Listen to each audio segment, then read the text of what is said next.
오늘은 불의한 청지기 비유에 대해서 함께 생각을 해보도록 하겠습니다. 누가복음 16장 1절부터 13절까지의 말씀입니다. 또한 제자들에게 이르시되 어떤 부자에게 청지기가 있는데 그가 주인의 소유를 낭비한다는 말이 그 주인에게 들린지라. 주인이 그를 불러 이르되 내가 네게 대하여 들은 이 말이 어찌 됨이냐. 내가 보던 일을 세마라. 청지기 직무를 계속하지 못하리라 하니 청지기가 속으로 이르되 주인이 내 직분을 빼앗으니 내가 무엇을 할까. 땅을 파자니 힘이 없고 빌어먹자니 부끄럽구나. 내가 할 일을 알았도다. 이렇게 하면 직분을 빼앗긴 후에 사람들이 나를 자기 집으로 영접하리라 하고 주인에게 빚진 자를 일일이 불러다가 먼저 온 자에게 이르되 내가 내 주인에게 얼마나 빚졌느냐. 말하되 기름 100말이니이다. 이르되 여기 내 정수를 가지고 빨리 앉아 50이라 쓰라 하고 또 다른 이에게 이르되 너는 얼마나 빚졌느냐. 이르되 밀 100석이니이다. 이르되 여기 내 정수를 가지고 80이라 쓰라 하였는지라.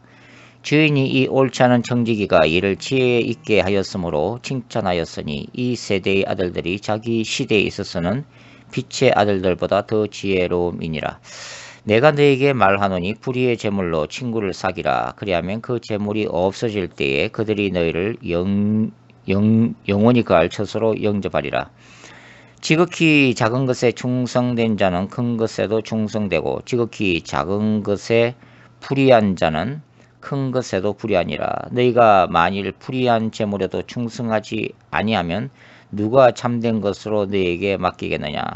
너희가 만일 남의 것에 충성하지 아니하면 누가 너희의 것을 너희에게 주겠느냐.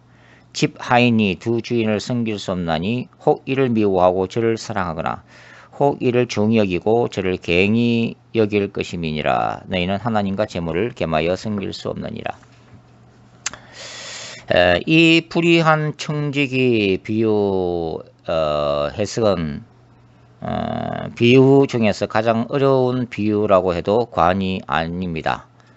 현대 비유 해석의 선구자인 율리허를 비롯해서 많은 주석가들이 이 비유를 가장 해석하기 힘든 논쟁적인 비유라고 다들 인정을 하고 있습니다. 따라서 주석가들마다 이 비유에 대해 다양한 해석들을 쏟아내고 있는 것도 사실입니다.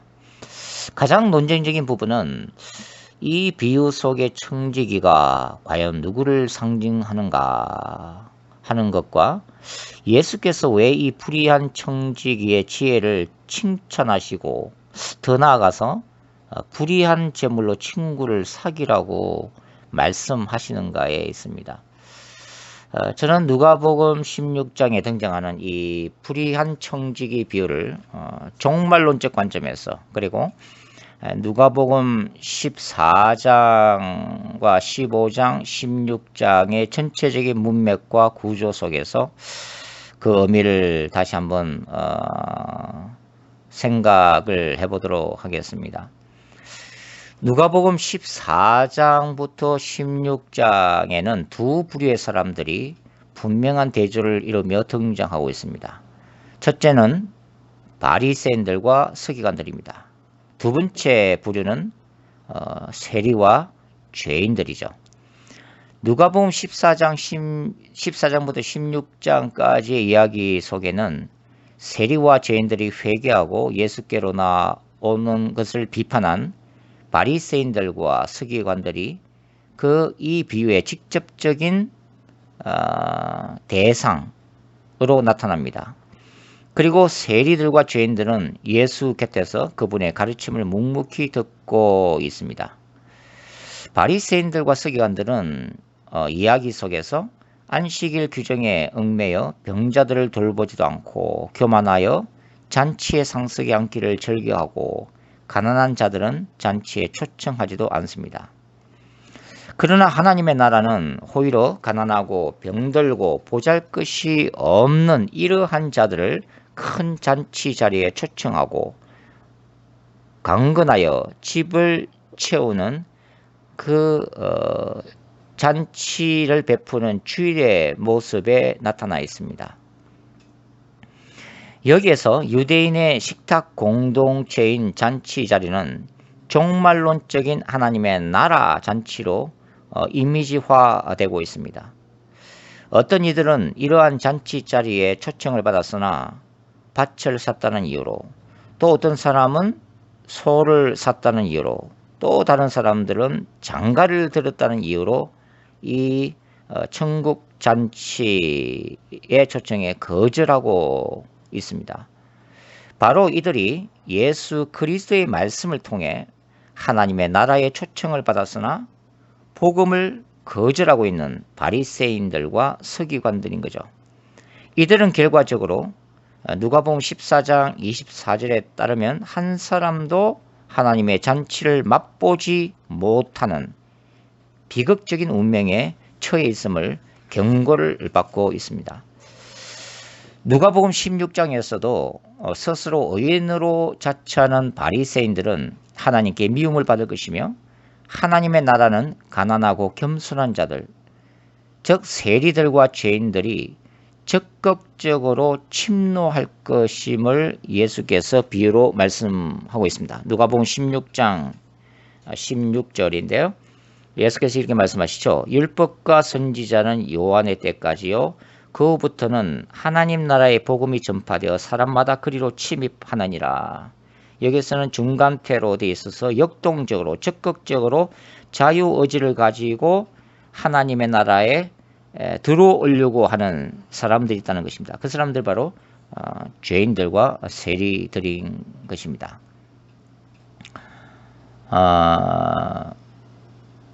그리고 누가복음 16장에서 이 불의한 청지기 비유 다음에 이어지는 비유가 바로 부자와 나사로 비유인데, 이 부자와 나사로는 전체 문맥과 구조 흐름에서 볼 때 여기서의 부자는 당시 종교 권력으로 재물을 축적했던 제사장들과 바리새인들을 의미하고 있고, 거짓 나사로는 세리와 죄인들을 대표하는 인물로 나타나고 있음을 알 수가 있습니다. 이 두 부류의 사람들은 음부로 상징되는 지옥과 아브라함의 품으로 상징되는 천국 앞에 각각 서 있습니다. 그래서 세리와 죄인들은 위로를 받고 있고 바리새인들은 준엄한 심판적 경고를 받고 있다고 하는 것입니다. 따라서 누가복음 14장부터 16장의 전체 흐름 속에서 바리새인들과 서기관들이 하나님의 나라 앞에서 넘어지는 중요한 원인 중에 하나는 바로 재물에 대한 탐욕 때문인 것으로 드러납니다. 예수께서는 그들에게 모든 소유를 버리지 못하면 예수님의 제자가 되지 못할 것임을 엄중히 경고하고 있는데요. 누가복음 14장 33절에는 이렇게 되어 있죠. 이와 같이 너희 중에 누구든지 자기의 모든 소유를 버리지 아니하면 능히 내 제자가 되지 못하리라. 이것은 예수님을 따르는 제자들뿐만 아니라 바리새인들을 의식해서 예수께서 하시는 말씀이죠. 그리고 이 청지기 비유에서 바리새인들은 바로 돈을 좋아하는 자로 직접 언급이 되어지고 있습니다. 누가복음 16장 14절에는 이렇게 되어 있어요. 바리새인들은 돈을 좋아하는 자들이라 이 모든 것을 듣고 비웃거늘. 이러한 이유 때문에 누가복음 15장에 등장하는 한 마리 잃은 양, 이런 하나의 드라크마, 이런 아들 비유에 이어서 누가복음 16장에서 불의한 청지기 비유와 부자와 나사로 비유가 추가로 등장하는 이유를 설명해 주는 것을 우리가 알 수가 있습니다. 불의한 청지기 비유에서는 예수께서는 하나님과 재물을 겸하여 섬길 수가 없음을 가르치십니다. 즉 예수님은 서기관들과 바리새인들에게 그들이 소유한 재물의 노예가 되지 말고 하나님의 나라를 위해 그 재물을 관리할 것을 권고하고 계시는 것입니다. 망대를 세우는 자가 자기가 가지고 있는 비용을 미리 계산하는 지혜가 있어야 하고, 전쟁하는 왕도 상대편의 군사력을 잘 평가해야 하는 것처럼 누가복음 14장 28절에 32절에 나와요. 자신의 재물도 하나님의 나라를 위해 지혜롭게 계산할 것을 요구받습니다. 이 요구가 누가복음 16장에서는 불의한 청지기 비유로 다시 반복되고 있다는 것입니다. 전체적으로 주시는 주님의 경고는 바리새인들이 하나님의 나라에 들어가기 위해 지혜롭게 대처하지 못할 때, 회개하지 않을 때 하나님의 종말론적인 잔치도 맛보지 못할 것이며 누가복음 14장 24절 결국 부자처럼 지옥에 떨어지게 될 것이라는 것입니다. 누가복음 16장 25절. 상대적으로 죄인들은 주로 가난한 자들이고 그들을 걸려 넘어지게 하는 재물조차 없는 자들로서 겸손하게 예수님의 말씀과 하나님 나라애로의 초청에 적극적으로 응답하여 나온 자들입니다. 이들이야말로 복음 앞에서 회개한 자들로서 먼저 하나님의 나라에 초청된 바리새인들이 결론적으로는 나중된 자가 되고 나중에 초청된 것과 같은 세리들과 죄인들이 먼저 하나님의 나라에 들어가는 역설적인 일이 지금 일어나고 있다고 하는 것입니다. 누가복음 15장의 세 번째 비유가 바로 돌아온 탕자 비유와 마다들 비유인데요. 이 마다들에 대한 비유의 후속편이 바로 누가복음 16장의 불의한 청지기 비유와 부자와 나사로 비유인 것을 우리가 알 수가 있습니다. 우리가 누가복음 15장을 이제 읽어보면 굉장히 누가복음 15장에 나오는 세 가지의 비유, 즉 첫 번째가 이런 한 마리 양을 찾아 나서는 목자로서의 하나님 비유고, 두 번째 비유가 집안에서 잃어버린 한 드라크마를 찾는 여인으로서의 하나님에 대한 비유, 그리고 세 번째 비유가 집을 나간 탕자, 둘째 아들을 기다리시고 영접하시는 아버지로서의 하나님과 또 집안에 남아있는 또 다른 탕자인 마다들의 회개를 촉구하시는 하나님에 대한 비유, 이렇게 이제 크게 세 가지의 비유가 기록되어 있는데요. 이것은 첫 번째 비유와 두 번째 비유가 바로 아들들 비유를 위한 세 번째 비유를 위한 무대로 설정이 되고 있다는 것입니다.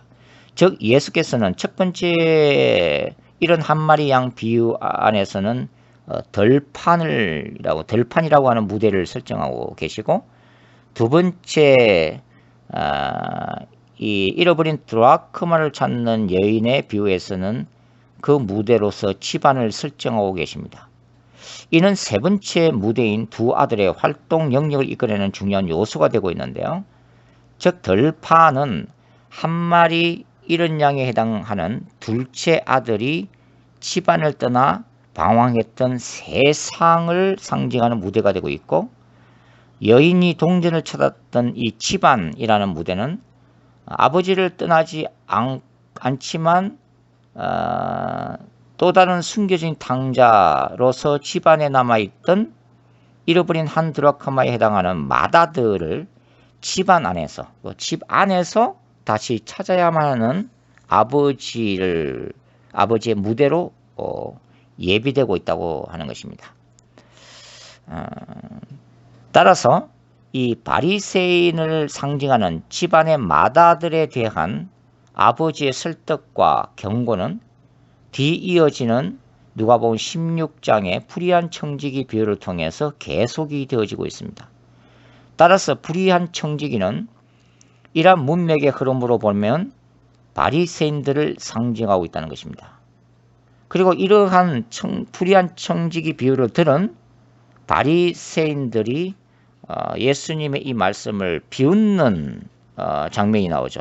누가복음 16장 14절 바리새인들은 돈을 좋아하는 자들이라 이 모든 것을 듣고 비웃거늘, 이렇게 비웃는 바리새인들에 대해서 예수께서 이제는 부자와 거지 나사로 비유를 통해서 그들이 끝까지 회개하지 않을 때에는 종말론적인 하나님의 심판인 음부에 떨어질 것임을 준엄하게 경고하신다는 것입니다. 따라서 이 비유에서 부자는 바리새인들을, 거지 나사로는 죄인과 세리들을 상징하고 있다고 하는 것입니다. 따라서 누가복음 14장의 천국잔치 비유부터 누가복음 16장에 나오는 부자와 나사로 비유에 이르기까지 이 총 6편의 설교문은 복음을 받아들인 죄인들을 격려하고 이를 반대하는 바리새인들을 경고하기 위한 한 가지 목적을 위해 예수께서 말씀하셨던 시리즈 설교들인 것입니다. 이제 그 불의한 청지기 비유에 나오는 이 핵심적인 가르침들을 우리가 간단하게 살펴보도록 하겠습니다. 이 비유는 누가복음 16장 1절에 따르면은 16장 1절 이렇게 되어 있는데요. 또한 제자들에게 이르시되 어떤 부자에게 청지기가 있는데 그가 주인의 소유를 낭비한다는 말이 그 주인에게 들린지라. 또한 제자들에게 이르시되, 이 비유는 제자들한테 말씀하신 것이지만 사실 죄인들과 바리새인들도 그 곁에서 함께 듣고 있었음을 우리가 알 수가 있습니다. 그것은 누가복음 15장의 비유가 시작된 1절과 2절에도 나타나 있고요. 모든 세리와 죄인들이 말씀을 들으러 가까이 나오니 바리새인들과 서기관들이 수군거려 이르되 이 사람이 죄인을 영접하고 음식을 같이 먹는다더라. 그리고 누가복음 16장 아까 읽었던 14절에도 바리새인들은 돈을 좋아하는 자라 이 모든 것을 듣고 비웃거늘. 그러니까 이 모든 사람들이 예수님의 이 시리즈 설교를 함께 듣고 있었다는 것을 우리가 알 수가 있습니다. 그리고 16장 1절에 나오는 이 불의한 청지기 비유에 나오는 부자, 한 부자는 하나님을 상징하는 데 비해서 부자와 거지 나사로에 나오는 이 한 부자, 16장 19절 한 부자가 있어 자색옷과 고운 벼옷을 입고 날마다 화목히 즐기더라. 에서의 한 부자는 바로 돈을 좋아하는 바리새인에 대한 상징이라고 말씀드릴 수가 있습니다. 오늘 이 청지기 비유에서 불의한 청지기가 주인의 소유를 낭비한다는 얘기가 나오는데, 이 낭비함은 당시 예루살렘 성전 제도와 율법을 책임지고 있었던 바리새인들이 하나님의 나라를 확장하는 대신 자칭 의인들로서 죄인들을 거부함으로써 역설적으로 하나님의 나라에 해악을 끼치고 있었던 당시 상황을 그 배경으로 하고 있다고 말씀드릴 수가 있습니다.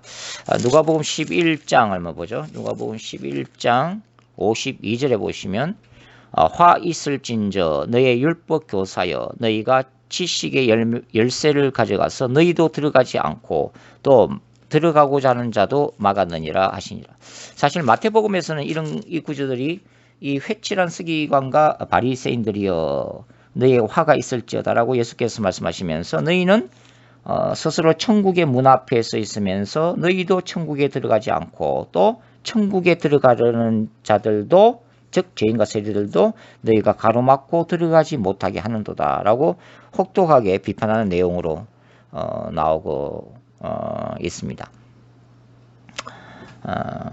누가복음 15장에서는 이 마다들로 상징된 바리새인이 자기 동생이 집안에 돌아왔음에도 불구하고, 즉 그것은 죄인들과 세리들이 예수의 복음을 듣고 회개하는 것을 말하죠. 불구하고 하나님이 그 돌아온 탕자를 위하여 잔치를 베풀었을 때 그 잔치 자리에 들어가지 않고 밖에서 완강하게 거부하는 모습에서도 나오고 있습니다. 누가복음 15장 28절에 이렇게 되어 있죠. 그가 노하여 들어가고자 하지 아니하거늘 아버지가 나와서 권한대. 그러니까 이 마다들은 자기 동생의 귀향을 거부할 뿐만 아니라 그 동생이 자신의 동생임도 동시에 거부하고 있다는 것을 보여주고 있습니다. 그리고 오늘 청지기 본문 비유에서 주인의 해고 통지에 대해 청지기가 주인을 찾아가서 제가 잘못했습니다. 제가 회개합니다. 다시 한번 저에게 은혜를 부으십시오. 라고 용서를 구하는 대신에 해고 후 자신의 앞날에 대해 탁월한 처세술을 발휘하고 있는 모습을 4절부터 7절까지에 걸쳐서 보여주고 있습니다. 이것은 바리새인들이 회개를 선택하는 대신 계속해서 종교 권력을 가지고 부당한 부의 축적에 해란이 되고 있음을 의미합니다. 당시 바리새인들과 제사장들은 성전 제사와 관련해서 성전 안에 장사치들과 결탁하고 부당한 이익을 취하고 있었습니다. 그래서 사복음서들은 예수께서 성전을 찾아가셔서 모든 장사치들을 상을 다 엎으시며 너희가 만민의 기도하는 아버지 하나님 아버지의 집을 강도의 쿠렐로 만드는도다 라면서 분노하시는 모습으로 나타나 있죠. 요아킴 예레미야스라는 신약학자는 당시 제사장들이 바로 이러한 부당한 이익을 통해서 예루살렘 밖에서 부동산을 소유하고 있다는 것을 그의 책에서 지적을 해놓고 있습니다.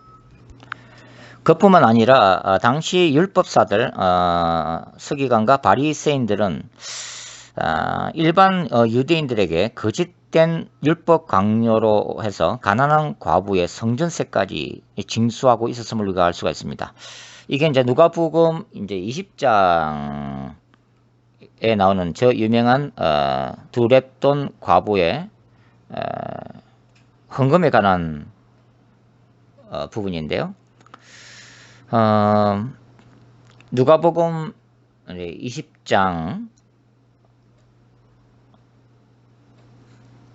누가복음 21장 1절부터 4절 말씀을 한번 읽어보겠습니다. 예수께서 눈을 들어 부자들이 헌금함에 헌금 넣는 것을 보시고 또 어떤 가난한 과부가 두 렙돈 넣는 것을 보시고 이르시되 내가 참으로 너에게 말하노니 이 가난한 과부가 다른 모든 사람보다 많이 넣었도다. 저들은 그 풍족한 중에서 헌금을 넣거니와 이 과부는 그 가난한 중에서 자기가 가지고 있는 생활비 전부를 넣느니라 하시니라. 보통 이 본문을 가지고 설교자들이 이 두 렙돈 과부가 얼마나 하나님 앞에 빈곤한 가운데서 최선을 다해서 헌금을 했는가라는 것을 설교하면서 예수께서 그것을 기뻐하셨다라는 내용으로 설교하시는 경향이 있는데 사실은 그것은 좀 문맥을 떠난 메시지라고 볼 수가 있습니다. 예수께서 이 두 렙돈 과부의 얘기를 하신 것은 그 앞에 누가복음 20장 앞에 나오는 전문맥 때문에 그렇습니다. 누가복음 20장 45절부터 47절을 제가 읽어드리죠. 모든 백성이 들을 때 예수께서 그 제자들에게 이르시되 긴 옷을 입고 다니는 것을 원하며 시장에서 문안받는 것과 회당의 높은 자리와 잔치의 윗자리를 좋아하는 서기관들을 삼가라. 그들은 과부의 가산을 삼키며 외식으로 길게 기도하니 그들이 더 엄중한 심판을 받으리라 하시니라.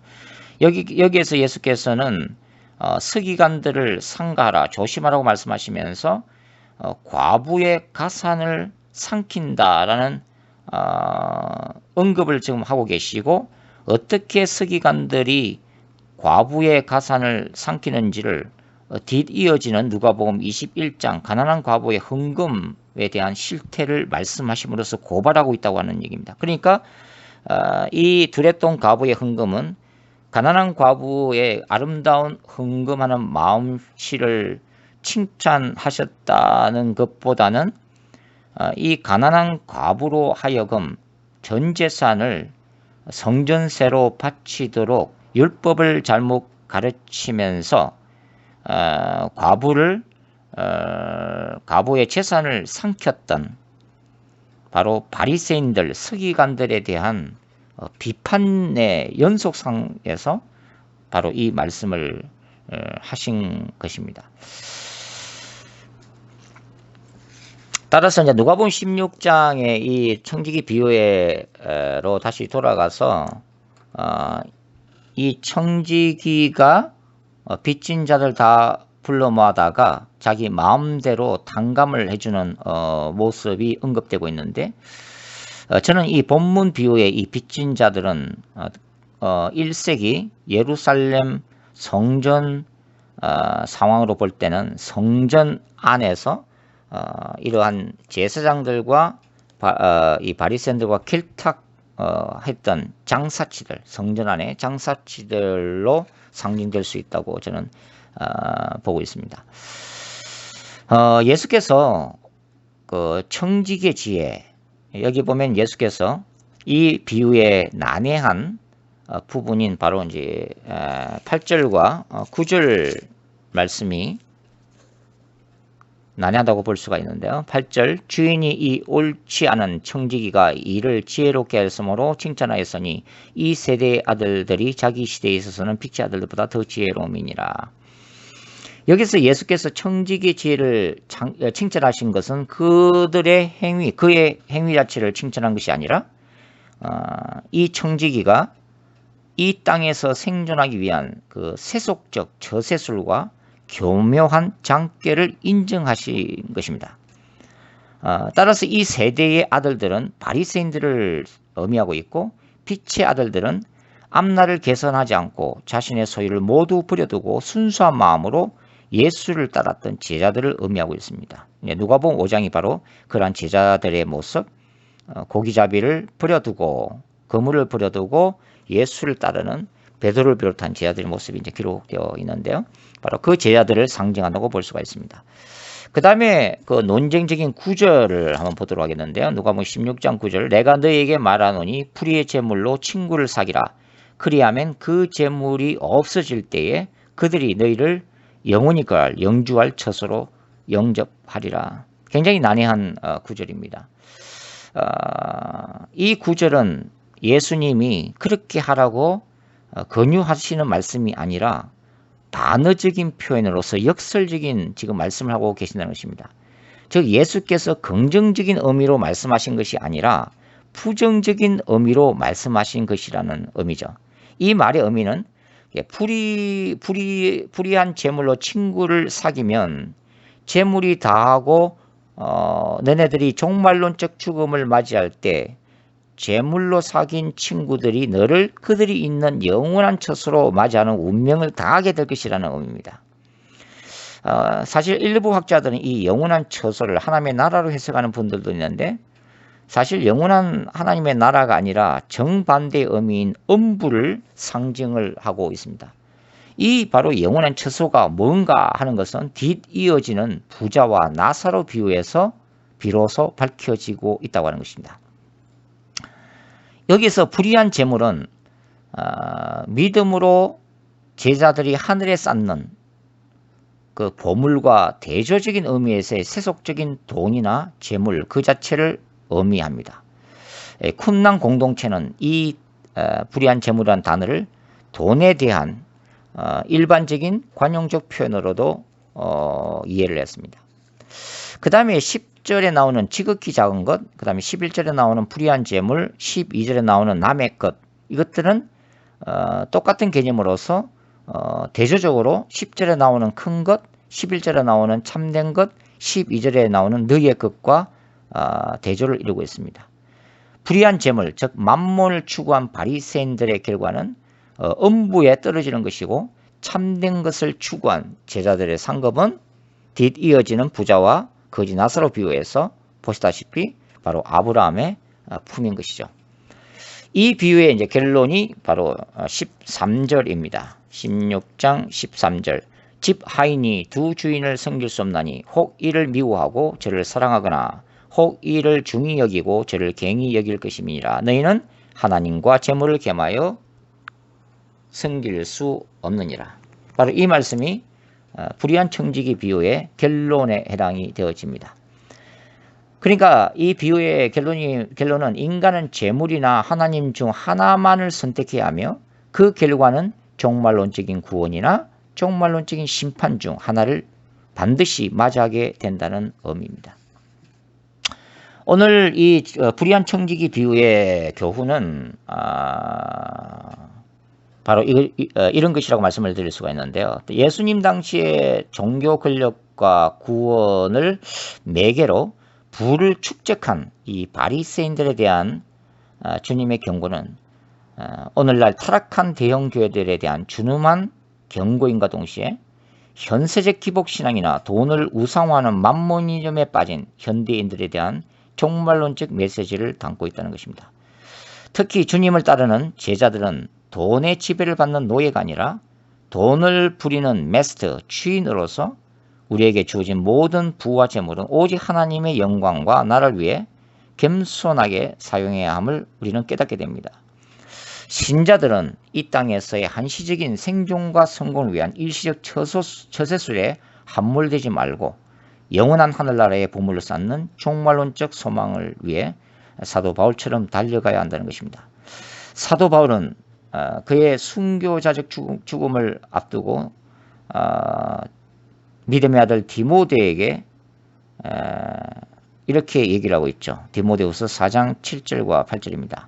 나는 선한 싸움을 싸우고 나의 달려갈 길을 마치고 믿음을 지켰으니 이제 후로는 나를 위하여 의의 면류관이 예비되었으므로 주곧 의로우신 재판장이 그날에 내게 주실 것이며 내게만 아니라 주의 나타나심을 사모하는 모든 자에게 도니라. 사도 바울은 그가 1세기 로마 세계에 이방인의 사도로서 칭의 복음을 전하면서 얼마나 많은 고난과 또 고통과 어려움과 힘듦을 경험했는지를 고린도 후서에서 아주 자세하게 설명을 해놓고 있습니다. 바울이 그의 그런 어떤 고난과 고통, 그 땅에서 누리지 못하고 잘 먹지 못하고 행복을 추구하지 못하고 물질적으로 축복받지 못했던 그의 사역의 궁극적인 그 이유를 바울은 사실 종말론적인 구원에 두고 있습니다. 즉 그는 임박한 주님의 재림 때에 부활체를 입고 주님 앞에서는 놀라운 영광을 맛볼 것이라고 하는 미래적 종말론적 소망을 가지고 그는 이 땅에서 순교자적인 삶과 사역을 감당을 해냈다는 거죠. 디모데후서 4장 7절에서 바울은 선한 싸움을 싸우고 나의 달려갈 길을 마치고 믿음을 지켰다고 고백하는데 이것은 원어적으로 보면 선한 싸움을 다 싸우고 또 그가 달려갈 길을 다 마치고 믿음을 끝까지 지켰다는 의미를 가지고 있습니다. 그가 이 땅에서 그에게 맡겨진 거룩한 전쟁을 감당하고 수행했던 것은 바로 종말의 날 주님의 심판대 앞에서 의의 면류관을 받는 그 영광을 위해서 달려갔다는 것을 우리가 알 수가 있는 대목입니다. 불의한 청지기 비유는 바로 이 땅에서 한시적인 처세술과 또 돈에 대한 탐욕, 맘모니즘에 빠져서 정말 하나님의 나라를 파괴시켰던 그리고 주님께로 돌아오는 죄인들과 세리들을 반대했던 바리새인들에 대한 엄중한 심판을 경고하는 메시지로 우리는 이해를 해야 합니다. 동시에 오직 주님의 복음을 듣고 겸손히 그 복음을 받아들이면서 종말론적인 하나님의 잔치를 사모하고 들어갈 것을 기대했던 죄인들과 세리들에 대한 또한 위로의 말씀도 동시에 담고 있음을 우리는 기억해야 할 것입니다.